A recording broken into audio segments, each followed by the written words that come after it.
Bueno, hoy estamos acá con Jorge Cristi. Es un profesional, digamos, chileno que trabaja actualmente en Alemania y que es de novia. O sea, yo con el equipo de novia conocimos en una charla hace un par de semanas y como estuvo muy entretenida, muy interesante la charla, pensamos en invitarlo acá, digamos, para conversar con nosotros, como para que nos cuente un poco de a qué se dedica y digamos que nos muestre otra perspectiva de la arquitectura que no sea la clásica, por así decirlo, la que le contamos nosotros mismos en nuestros talleres. Así que, bienvenido. Gracias por la invitación. Bueno, Jorge, cuéntanos un poco de quién eres, de dónde llegas, de eso. Bueno, yo soy copiapino y estudié arquitectura en la Católica, un año de ingeniería primero, que es muy importante. Sí. Después estudié el pregrado y un máster en la Católica. ¿Un máster en qué? El máster en arquitectura, que es como una especialización en nada, porque eres un maestro en lo que ya sabes. Y luego estuve trabajando y haciendo clases por varios años, donde me fui especializando en temas de tecnología de la construcción. ¿Hiciste clases en la Católica o también en otra universidad? Hice clases en la Católica, poco. Y principalmente hice clases en la Andrés Bello y en la Portales, donde más tiempo he hecho clases. Y siempre haciendo clases de talleres o de cursos teóricos en relación a tecnología y un poco buscando el vínculo, o más bien entendiendo la tecnología como problema de diseño. Perfecto. Más que como el típico curso de tecnología donde te enseñan cómo pegar ladrillos, sino más bien entendiendo cómo pegar ladrillos es un problema de diseño, cómo articular una esquina es un problema de diseño. La estructura, digamos, no solo la estructura, sino todo el problema técnico que tiene que ver con la construcción, con los materiales, con la estructura eventualmente, pero yo diría que la estructura me he metido más recientemente. Perfecto. Antes era más bien, digamos, construcción, como entendiendo como el ámbito, como la arquitectura más bien como un problema constructivo. Y actualmente, ¿cómo te podemos presentar? ¿Como arquitecto? ¿Como investigador? Dime tú. Como todo eso. Todo en una palabra. Sí, es que es difícil. Bueno, yo particularmente he tratado siempre de dispersarme, como habitualmente uno le recomiendan como focalizarse. Claro. Yo como que más bien me interesa lo contrario, como ir abriendo, como yo he trabajado en diseño gráfico, he estado metido haciendo algunas cosas en el mundo del arte. Bueno, arquitectura, academia, no sé. Y ahora estoy metido en temas de estructura y de diseño de materiales. Entonces, no sé, como soy arquitecto, pero no me defino. Creo que una definición así te limita, ¿cachai? Sí, y no me siento particularmente identificado solo como arquitecto. Pero un poco lo que decía en la charla, el tema como del arquitecto híbrido, creo que me identifica más, en el sentido que trato de buscar como un poco los bordes de la disciplina. Y actualmente te desarrollas en Alemania, pero también tengo noción, digamos, que estuviste también en Suiza, en Zurich. Sí. Bueno, después de mi carrera acá, como de 10 años, 11 años de carrera académica y profesional, decidí pegarle un vuelco a mi carrera y de alguna manera probar o certificar que sé de lo que estoy hablando, que en este caso son tecnología de la construcción. Y ahí me fui al MIS de Architecture and Digital Fabrication en ETH Zurich. Y ahí como que me introduje a todo este mundo que me abrió la cabeza así, pum, porque no, la verdad nunca me había expuesto al... Para dar noción, Zurich, la Universidad de Zurich es una universidad muy técnica, digamos, en Suiza, como para aclararlo a las personas que quizás no conocen eso. La Escuela Técnica Helvética. Exactamente, y ahí es una parte de la Suiza alemana, digamos. Alemana, sí. Y es una de las más renombradas en términos tecnológicos, por lo menos entre Zurich, Delft Sí. y pocas otras, digamos, son de primer nivel a nivel mundial, se puede decir. Sí, sí, es como una especie de equivalente a MIT de alguna manera en Europa. De súper buen nivel y muy alta en investigación científica. O sea, el nombre de ETH se hizo más bien por cosas como, no sé, neurociencia o cosas más bien lejanas a la arquitectura, aunque dentro del ámbito de la arquitectura tiene su renombre y todos los arquitectos suizos, no todos, pero gran parte de los arquitectos suizos buenos vienen de esa escuela. Sí, sí, sí. Bueno, ahora últimamente hay también otra academia de Ventricio, por ejemplo, hay otra escuela igual buena, Sí. pero claro, la Zurich quizás es la que tiene más trayectoria. Es la que tiene más renombre, digamos. Sí. Sí. Y bueno, ¿y cómo llegaste a ¿Cómo Zurich llegué a después Zurich? a Alemania? A Zurich llegué porque me interesaban dos programas, la verdad. Me interesaba el programa el MIS, que era la primera vez que se daba, entonces tenía la gracia de que, bueno, y por timing también era el que estaba más pronto, por lo tanto me permitía irme ya, yo tenía cierta urgencia con irme. Y además, como era primer año, yo tenía la certeza de que iba a ser más fácil entrar. Porque no era tan conocido en ese momento. Fuera un poco menos selectivo, digamos. Sí, yo me imagino, cosa que me permitió entrar sin tener un background computacional muy grande. O sea, yo básicamente no sabía programar y Grasshopper sabía muy poco. Okay. En ese caso yo creo que me tomaron porque sabía construir, que cuando en general los estudiantes de máster tienen re poca experiencia en construcción. Perfecto. Por lo tanto, yo creo que me imagino que por sí por eso. Y eso me permitió me fue como la puerta de entrada a todo este mundo y que bastante flipando con lo potente que es la programación como herramienta genérica. En el fondo es como el lenguaje que te permite, no sé, comunicarte, investigar, etcétera, etcétera, intercambiar ideas, pero en este caso a nivel productivo. Y tú estuviste en Zurich por un magíster, ¿no? Era Master in Advanced Studies. Perfecto. Que es como un máster profesional, en el sentido de que la gente que lo hace ya tiene que tener un máster. Ah, perfecto, ya. No podéis saltar directo de bachillerato. Por lo cual tu magíster en arquitectura, digamos, en la Católica te sirvió para acceder ahí. Exacto. Y luego estuve haciendo clases también después de que terminé ese máster. Perdón, me iba a preguntar algo. ¿En Zurich estuviste haciendo clases? No, en el lado francés de Suiza. Perfecto. En EPFL, que es como el ETH del lado francés de Suiza.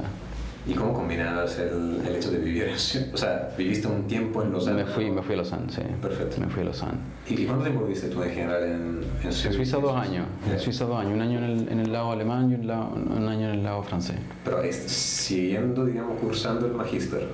No, el máster era un año solamente. Ah, perfecto, ya. Tu segundo año, digamos, sí. Y era como... didáctico, digamos. ¿Perdón? Para fines didácticos, digamos, para ir a hacer clases fundamentalmente. Sí. ¿O era relacionado con el magíster también? Nada, no, fue por hacer clases. Quería tener la experiencia de enseñar en Europa, básicamente, y en este caso EPFL es una súper buena universidad. Okay. Y ahí formé parte del primer año de arquitectura, que es en un taller que se llama ALICE, que no sé, es bastante conocido porque se construye, y como yo tengo como este énfasis constructivo, para mí fue perfecto. Y los tipos en primer año terminan construyendo, en este caso terminamos construyendo un edificio de 60 metros de largo, fabricado, que se ensambló en Zurich, se fabricó en Lausanne y se transportó a Zurich. ¿Y el desarrollo lo hacía los estudiantes de primer año, sí. ¿De primer año? Primer año de arquitectura, sí. Y éramos, no sé, no me acuerdo cuántos profesores, 8 profesores. Era un equipo grande, como 200. O sea, el equipo total eran 200 personas. No eran 200 alumnos, no me acuerdo cuántos, pero por ahí. Era un monstruo, en el fondo cada uno estaba a cargo de 15 estudiantes, creo. Igual una gran apuesta el hecho de querer desarrollar un edificio de ese tamaño con estudiantes del primer año. Pero eso es lo bonito de ese taller, que es un taller siempre muy ambicioso. Y se pone metas imposibles y las logran. Y el equipo es súper bueno. Y los estudiantes son súper buenos. ¿Y por qué te fuiste de Suiza entonces? Porque... Esta fantástica experiencia, digamos. No, fue fantástico, pero para mí también, que ya llevaba 10 años haciendo clases, formar parte de un equipo que no era el mío no es tan atractivo para mí. A ver, ¿cómo? ¿En qué sentido, perdón? Porque yo era parte de un equipo, de un chair Ya que tenía su agenda propia, qué sé yo, y que era súper interesante y aprendí un montón, pero en el fondo me interesaba seguir moviéndome en la dirección que me interesaba a mí. Y ahí fue cuando decidí, porque en el fondo tenía como alternativa buscar trabajo allá, en una oficina, que la verdad no me atraía mucho, a pesar de que te pagan súper bien y que oficina la raja. Sí, Suiza es uno de los lugares más pagan buscados, yo creo, por los arquitectos a nivel mundial, de hecho. Pagan súper bien, y el arquitecto en Suiza en general es un personaje bastante más respetado que en otros países, sí, o sea, pesan más, lo cual es un agrado y hace que la gente trabaje en mejor condiciones. Pero no era lo que me interesaba a mí. Y ahí me metí al ITEC, que es este otro programa que me interesaba cuando postulé el primer día, que postulé al MIS, mi segunda, que en realidad era la primera alternativa, que era ITEC, pero que se postulaba más tarde, y que era más competitivo entrar. Bueno, cuando postulé ya después de haber hecho MIS entré súper fácil. Perfecto. ¿Y la ITEC en Alemania, pero esta, no? En Alemania, sí. Es en la Universidad de Stuttgart. Perfecto. A cargo de Achim Menges y Jan Knippes. Perfecto. Uno que es arquitecto, el otro que es ingeniero. Y es un programa que es súper interesante porque los tipos lo que hacen es combinar. El programa se llama ITEC, que es Integrative Technologies and Architectural Design Research, que es como tecnologías integrativas y investigación, arquitectura. Entonces, muy enfocado en investigación y tiene estas dos patas de alguna manera. Es como que te enseñan todo el tiempo ingenieros y arquitectos. ¿Esto sería un programa literalmente de investigación al cual aplicaste? ¿Cómo se define en sí? Es un sí, sino que un programa de investigación. Es un Master of Science. Y que tiene en este caso la modalidad que dura 2 años habitualmente. Y que tiene una modalidad de ingreso que se llama Advanced Standing, que es como si tú tenías una formación ya un poco más avanzada, que era mi caso porque ya había hecho el otro máster. Sí, claro. Podéis entrar directo al segundo año, y el segundo año es donde se hace la investigación. Entonces para mí era perfecto porque en el fondo en 2 años, en vez de hacer un solo máster, que hubiese sido lo que me hubiera metido a hacer si hubiera hecho el ITEC de una, saqué 2 másteres. Claro, si no hubiese y tuve la experiencia de 2 universidades distintas que a mi juicio son las 2 más potentes que hay hoy día a nivel mundial en fabricación digital. ¿Sí? A mi juicio. No porque yo estudié ahí, sino porque es o sea, basta ver como el tipo de investigación que se hace, y yo diría que es lo más potente que hay hoy día, incluso más que Estados Unidos. Y aparte tienen una agenda que es interesante también, cachar que hay escuelas súper fuertes, no sé, está Bartlett o está MIT, por ejemplo, pero desde mi punto de vista la tradición anglosajona tiene un énfasis un poco más especulativo, teórico, donde hay más, digamos, más reflexión, más especulación, donde eventualmente están pensando un poco más en el futuro, qué sé yo, en el sentido especulativo, digamos. En cambio, la tradición más germánica, técnica, donde uno puede meter Suiza, Alemania, Austria, incluso Holanda, tienen esta cosa más de vínculo con la industria y como de empujar una agenda bien concreta, de empujar esta tecnología, o sea, de hacer investigación aplicada, más que investigación, digamos, teórica o más, no sé, ese es el punto, es como más con los pies en la tierra, digamos, por lo tanto especulan un poco menos, pero al mismo tiempo tienen mejores vínculos con la industria y desde mi punto de vista logran permear mejor la industria. Para la noción, Bartlett, una universidad inglesa, digamos, y bueno, le metí en Cambridge, en Boston, en Estados Unidos, para dar un poco de contexto. El máster yo lo terminé en 1 año. Claro, en 1 año en realidad. Ahí hice mi investigación, que fue la que presenté el otro día. en un método de form finding y fabricación para estructuras ultraligeras en fibra de carbono. Sí, que después vamos a hablar. Y una vez que terminé eso, bueno, paralelo, mientras estaba terminando, con unos amigos decidimos postular a un fondo Corfo, un semilla, para desarrollar una tecnología que salió a partir de la investigación que hice. Yeah. En el fondo, como en resumen, usa el mismo principio tecnológico aplicado ya no a fibra de carbono, sino a material compuesto en base a chips de madera. Okay. Porque en el fondo el carbono es un material súper interesante, pero un material al mismo tiempo súper tóxico. Sí. Entonces, si uno piensa en masificar una tecnología constructiva, mejor que sea la de más bajo impacto. Y en ese contexto decidimos apostar por los compuestos de madera. Okay. Porque tienen más baja huella ecológica. Claro. ¿Y aplicaron un fondo Corfo para financiar? Aplicamos un fondo Corfo y lo ganamos, que dio un poco de plata para poder básicamente pagar mi tiempo, para estar tiempo completo dedicado a investigar y armar el negocio en el fondo. Yeah. Porque el Semilla no es un fondo de investigación, es un fondo de negocio, de desarrollo de negocio. Por lo tanto, lo que me dediqué este año fue básicamente a traspasar esto que era una investigación a negocio. Que fue un aprendizaje súper interesante. Y eso estuve desarrollando todo este año. Perfecto. Sí, llevo poco menos de un año metido full en esto. Ya. De un pasito atrás, o sea, ahora queda bastante claro, digamos, la experiencia así, en Suiza, en Alemania, digamos, de Jorge. Después vamos a seguir hablando principalmente del trabajo en Alemania, yo creo, del UGA Pavilion, de la otra investigación.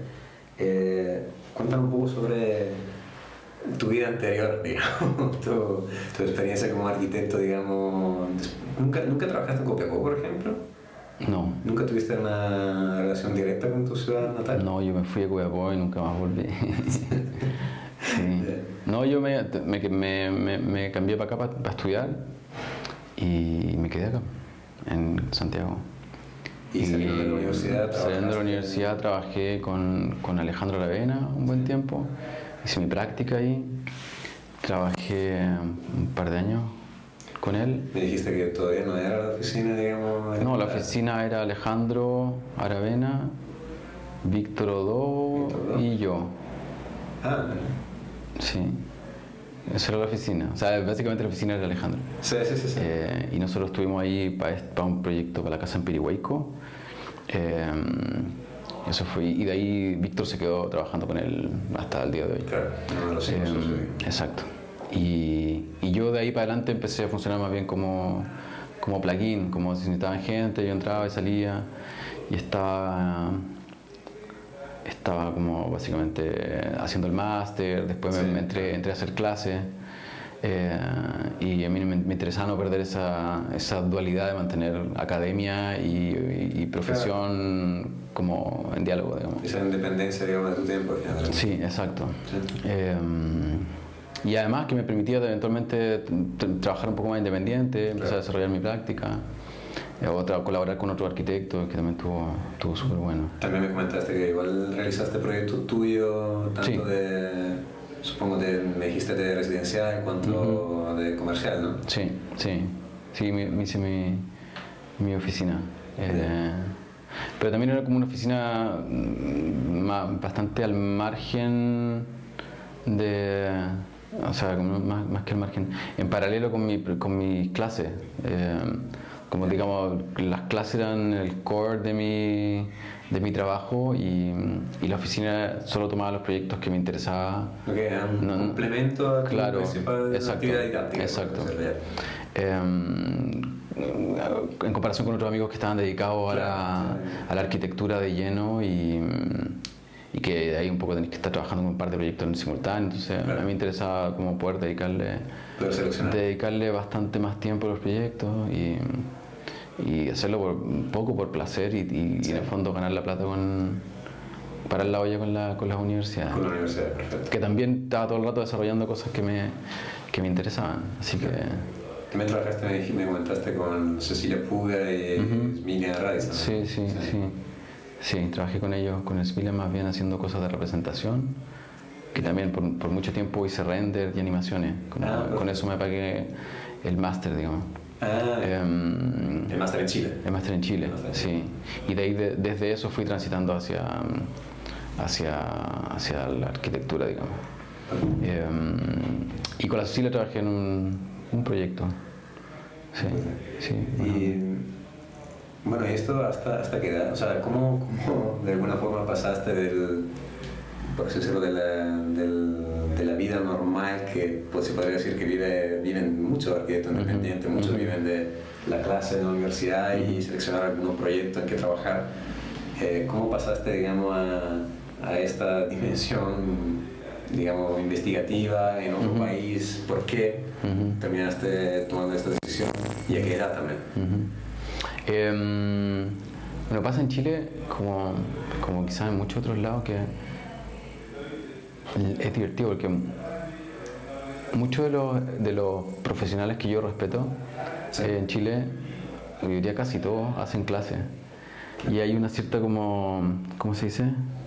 Concomitancia entre el nivel de apuesta que uno puede tomar en una oficina y esta práctica académica. En el fondo, toda la gente que hace clases tiene la gracia que como tienen los ingresos de alguna manera garantizados, al menos una base, puede asumir más riesgo en la práctica y eventualmente dedicarle más horas o eventualmente hacer proyectos que no son tan rentables o qué sé yo. Es una nota al margen, pero a mí me parece que hay una cosa interesante en Chile entre esta como complicidad entre la academia y el ejercicio profesional que le permite, no sé, pues gente joven empezar a hacer proyectos con más riesgo. Está un poco en esa dinámica. Y hasta que, como te contaba, hasta que me atropellaron. Y hace tiempo que tenía la bala pasada, que quería estudiar en una universidad buena, algún programa bueno, para también entender y sopesar qué tan buena era la educación que yo había tenido. Y qué tan buena era también la educación que yo mismo estaba dando. Y ahí es donde me fui a Suiza. Y ETH es como súper top, no sé, top 3 a nivel mundial, ¿cachai? Al menos en arquitectura. Y en algunas otras cosas es top 1. Y nada, pues esa fue la primera experiencia que no fue tan top 1 porque la verdad es que era el primer año del programa, entonces el primer año fue bastante de ajuste, que tenía el lado malo de que no estaba muy bien organizado, pero tenía el lado bueno que como no estaba tan bien organizado, nosotros pudimos meter un poco las agendas personales y ahí un poco sirvió para poder hacer lo que uno quisiera. ¿Y esto a qué edad te fuiste para Zurich? A los 40, yo creo. 40 años. 40, 41 por ahí. Era por lejos el más viejo, así era. ¿Ah, sí? ¿Qué edad tenía? Por lejos. Yo creo que el que seguía tenía 34, después había un par de 28, 30 y un par más chicos. Ya, igual. Era como 27, 28. Igual 28, 27 años, si ya has, digamos, cursado un máster anteriormente, significa que no has tenido tampoco tanta experiencia. Mucha práctica. Claro, de trabajo. Entonces, tu lado positivo, entre comillas, era el hecho de haber trabajado, de tener una vasta experiencia en ese sentido. Sí, no se notaba mucho la diferencia en ese sentido, Sí, en el fondo, lo que para mí ha sido interesante en estos ambientes es que, o sea, y para lo que me sirvió ser un estudiante viejo, digamos, es que claro, si yo tiro una raya, la tiro con un montón de experiencia, o sea, tirar una raya, si dibujo un muro, sé lo que hay detrás. En cambio, cuando no tenéis tanto experiencia, tenéis menos conciencia de que las cosas pesan, de que las cosas se caen, de que las cosas se ensamblan, de que las cosas son caras, de que hay que transportarlas, etcétera. O sea, a mí me sirvió mucho la experiencia para poder complementar la cosa computacional, que en mi clase habían tipos que eran secos programando, pero que tenían muy poca experiencia de construcción. Entonces, cuando estáis desarrollando sistemas constructivos experimentales y solo sabes programar, se te cae todo, básicamente. Entonces, esa era una ventaja de que yo le metía un poco más de de conocimiento estructural y constructivo a cualquier problema computacional que me tocara ¿Y enfrentar. eran todos arquitectos los otros que postularon? En el MIS sí, en Suiza sí. Perfecto. En ETH, o sea, perdón, en ¿Stuttgart? En Stuttgart no. En Stuttgart es mezcla ingeniero, principalmente arquitecto, un par de ingenieros y algún par loco, no sé, de biólogo o diseñador o no sé. Un veterinario por ahí. No, veterinario no, pero como de ¿cómo se llama? Disciplina afines. Ya, perfecto. O sea, no llegaba alguien que no tenía nada que ver con el percurso anteriormente, ¿no? Difícilmente llega ese tipo de... No, principalmente arquitecto e ingeniero. O sea, es que si no puede ser muy complejo. Si eres solo, o sea, la chica que era bióloga era arquitecta además. Y un diseñador industrial que me tocó cuando entré es bastante cercano a un arquitecto finalmente. Hay cosas como de construir y diseñar que son afines. ¿Y estuvo difícil a 40 años enfrentar esta nueva experiencia o no se dio naturalmente? No, es que aparte yo soy bien mateo, entonces como me saqué la cresta con gusto. Okay. Y como me gustaba, no me costó como digamos la curva de entrada, como los cabros más jóvenes venían todos ya entrenados con Grasshopper y era como y empezaron a como digamos la curva, no sé, pues para ellos fue más así, digamos, como así, la mía fue más así. ¿Cachai? Partí más lento, pero después como te decía, como venía como con experiencia constructiva o de nociones de estructura, pude como hacer confluir más rápido. ¿Hay de alguna forma eso de haber trabajado harto tiempo en la universidad igual te da una facilidad de poderte readaptar a... No, y también te da, no sé, te da experiencia de saber presentar mejor un proyecto, de saber articular mejor las ideas, de poder referenciar mejor los proyectos entendiendo que pertenecen a un contexto. Claro, y justamente antes estábamos conversando que yo sé de trabajar mucho tiempo en una sola práctica, en una oficina, digamos, o hasta en un empleo público, puede limitar un poco tu capacidad de poder readaptarte sucesivamente a un nuevo desafío como este. Sí, para mí haber hecho clase me hizo muy bien, porque en el fondo tenía muy claro lo que significa ser profesor por una parte, es decir, qué es lo que esperan de ti, y por otra parte, pues bastante también relacionado con qué es lo que es ser estudiante. No sé, se me dio fácil, pero claro, la programación siempre fue un parto, me costó, pero se pudo. Así que enfocándonos un poco hacia los dos proyectos que mostraste en la charla, la presentación, que fueron partamos con el Buda Boot Pavilion. Quizá habría que partir con una cosa que es interesante, o que fue interesante para mí, que es que en este programa en particular, tiene la gracia de que mientras estáis siendo estudiante, estos son institutos que están haciendo un montón de proyectos todo el tiempo, que son proyectos de los estudiantes de doctorado, pero también proyectos que hacen como instituto. Y construyen y desarrollan instalaciones, etcétera, etcétera, etcétera. Que para mí es como una especie como de canal de educación paralelo a la educación formal que te ofrece el programa y que para mi gusto es como lo potente del programa, que en el fondo puedes estar al mismo tiempo trabajando, haciendo tus cosas, yendo a clase y trabajando en un edificio como el que me tocó a mí, que era este pabellón, que te complementa tu educación, que es muy, muy cool. Y ahí estuve trabajando un rato también haciendo impresión 4D, con esto que te contaba, que es impresión 3D más actuación hidroscópica. De manera general hay materiales que en palabras, digamos, simples. Son materiales que pueden cambiar de forma absorbiendo o perdiendo humedad. Perfecto. Que permite hacer mecanismos, por ejemplo fachada o cosas así, que no requieren actuación y que eventualmente reaccionan por sí mismos al clima, por ejemplo. Tú me das el ejemplo de una flor, digamos, ¿no? Sí, o por ejemplo el típico ejemplo en este caso es el cono seco de un pino. Perfecto, sí. Que o sea, que tiene las semillas dentro y que en el fondo cuando se abre Sí. no hay ningún mecanismo, sino que funciona simplemente porque se seca la madera. Perfecto. Y en algún momento se abre, ¿cachai? Como eso es higroscópico, en el fondo funciona con y pues, si le cargáis de nuevo de humedad, se vuelve a hacer. Y eso que tú me contaste de impresión 4D, el método de impresión es igual al método 3D, simplemente es diferente. Es el mismo método, solo que se hace en este caso en particular, pero en la mayoría de los materiales que funcionan reaccionando a algo, se combinan dos materiales con propiedades diferentes, de manera que uno reacciona de manera A y el otro de manera B a algún estímulo, y eso hace que esto se doble, digamos. Perfecto.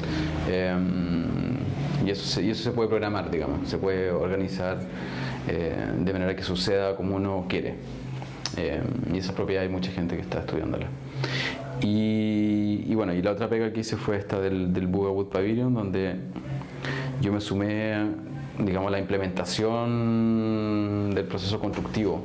Toda la parte de diseño ya estaba listo, la parte de cálculo ya estaba listo o terminándose. Y yo básicamente estuve encargado ahí de ayudar en la construcción de los actuadores, de los robots, en el fondo las máquinas que mueven los robots para que hagan cosas, y también en la construcción misma de los módulos, digamos la prefabricación de los componentes con los robots. Ahí estuve operando robots bastante.